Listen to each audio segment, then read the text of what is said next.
Good afternoon, everyone. The President of the European Commission, Ursula von der Leyen, is part of a gigantic COVID-19 scientific fraud and propaganda campaign that caused and continue to cause massive violations of human rights, freedom, and is a threat to the democracy in Europe. Because of her actions and major conflicts of interest, she should resign from her position as the President of the Commission. Now, some details to support this. As we all know, it's in the media, the President was involved in the private communication with the CEO of Pfizer before signing the purchase agreement with this private company, but refused to disclose the content of this communication. This is a clear violation of principles of transparency and good public administration.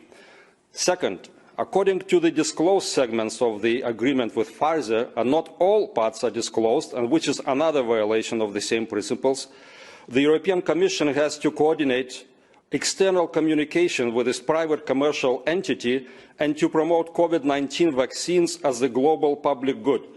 This is not science, this is not good governance, this is an execution of vaccine business plan, and the President of the European Commission acts as the chief sales representative of this business. Three, as a result of this commitment, Ms. von der Leyen has been actively advocating vaccination as the only way to end the pandemic. This is a lie.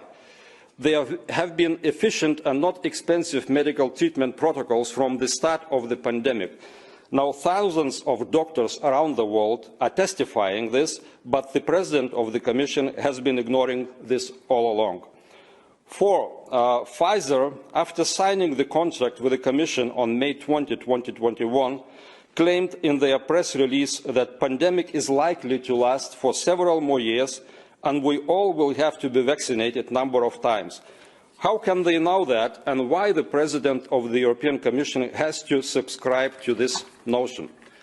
Number five, the Commission has been cooperating with social networks on so-called fact-checking, in other words, censorship of scientific and public debates about COVID-19. This collaboration was announced as early as 10th of June 2020 and is one of the main driving elements of COVID-19 propaganda. Six, according to the official declaration of interest of President von der Leyen, her husband, Heiko von der Leyen, is the medical director of a biopharmaceutical company. He is also an advisor to another company, consulting firm for German and European healthcare market. Since Ms. Ursula von der Leyen is actively involved in active promotion of COVID-19 vaccination business, this is another major conflict of interest of hers. Because of all this, she has to resign from her position as the President of the European Commission, and I call on the leadership of all political groups and leadership of the European Parliament to support this request and to finally create an investigative committee of COVID-19 pandemic. People of the European Union need answers from this Parliament on how and why this pandemic started, how it was managed, and how to prevent it from happening again. Thank you. Thank you so much, Cesis. I would like to give the floor now to my colleague Ivan Sinčić from Croatia. Thank you very much, Mr. Terhes. Thank you very much, dear colleagues, dear guests. I would like to say a few words about mandates, especially digital COVID certificate mandates and, of course, vaccine mandates, especially in the light of an idea that comes from the European institutions about prolonging for 1 year, that means to 2023, the digital COVID certificate. I will say it loud and clear, we are strongly against that. Digital COVID certificate has been proven completely useless, not just useless, it was proven to be backfiring, to be counter-effective. It gives people a false sense of security. It has become a tool of pandemic marketing, forcing people. Now governments are openly admitting it, that it was a tool to put pressure on the people to take the vaccines. The DGC itself is undemocratic. It is blackmailing citizens of Europe for their fundamental rights, for their human rights, for their constitutional rights. In some countries, unless you have a DGC, you cannot access your job, you cannot access your supermarket or store, you cannot access public buildings, etc., etc. It is, as I said, not just useless, it is backfiring, and it is basically a license to spread and infect. There is a James Bond movie from the 1980s saying license to kill, and what we have here is an analogy. We have a license to spread and infect.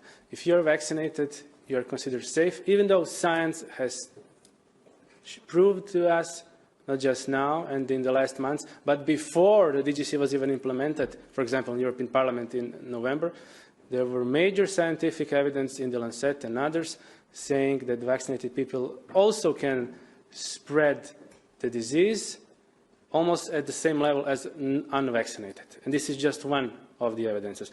But European institutions continue to ignore this. They continue to ignore these facts.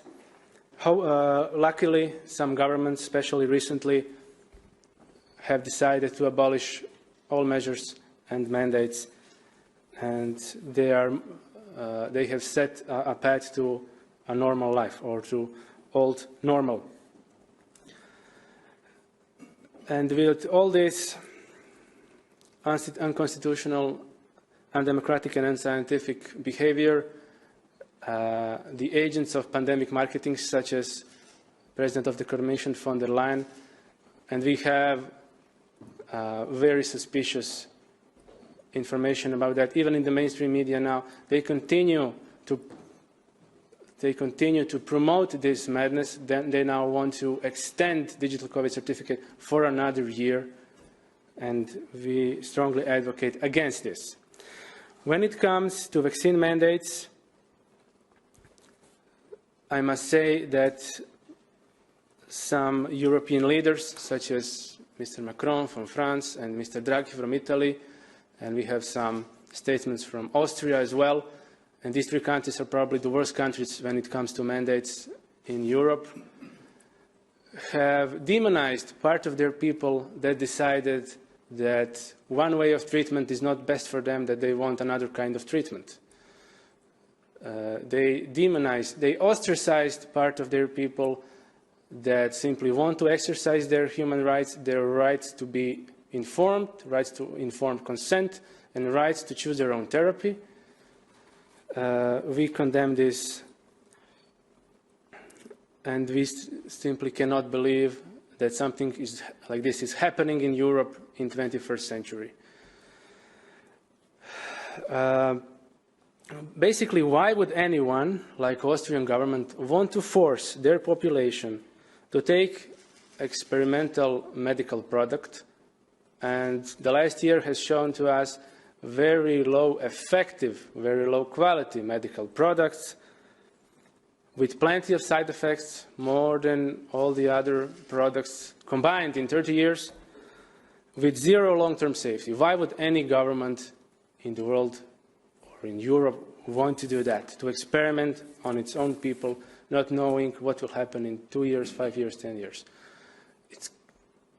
It's a total disaster, and we strongly protest against this, and we are also very happy to be proven right, that what we were claiming, and we were claiming what the science showed us, what the practice showed us in the last few months, that we are on a right path, and we are very happy to see that all around the world many governments are lifting their mandates, and that the people are